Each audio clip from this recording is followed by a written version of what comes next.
More than 170 active wildfires raging completely out of control. Thousands of people being told to evacuate. Crews are just trying to do what they can to contain the flames. And right now, parts of the country are dealing with extreme fire danger. The hazardous smoke from the intensifying blazes, well, it's now cruising south, threatening parts of the U.S., triggering air quality alerts in and around the Midwest. So that's Manitoba. We've got fires all over Canada, but the ones in Manitoba are absolutely insane. And we actually have a satellite picture showing all the smoke infiltrating so many locations. So you got Manitoba here on this side.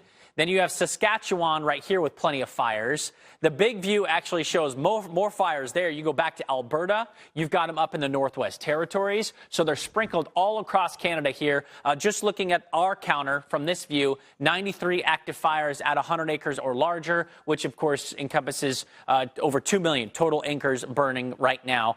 And a lot of that is just to our friends to the north. So this is what's happening with the overall pattern. And more, even Jim was saying this morning, more and more National Weather Service offices are beginning to mention this smoke in their forecasts and their outlook, because we're starting to see it drift a little bit south of the international border, moving over the Great Lakes and Lake Superior. International Falls getting crushed. The Arrowhead of Minnesota getting hit pretty hard. So those air quality alerts are basically all over here for the upper Midwest, including the entire state of Wisconsin. So let's look at the, what it means for us at the surface in terms of overall air quality for today and, of course, through this upcoming weekend. The brown color here is going to indicate that we're moderate air quality, all right? We could maybe move to an unhealthy level, and that would be the orange category. So we'll see as that smoke continues to filter to the south. We still have some greens on there, but, of course, wind direction and wind flow is going to be everything for us. And also, is it at the surface or is the smoke way up high? Okay, and that's a big difference, believe it or not, determining on, how that impacts us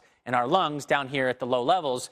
Either way you look at it, you can look at different, increased beauty in terms of sunsets and sunrises because of that, those particles coming down in. But if you look at the overall forecast, throughout the day today, look at that smoke coming all the way down to central Illinois, parts of Indiana, and it continues its southward track, all right, coming all the way down to the Mid-South and the South.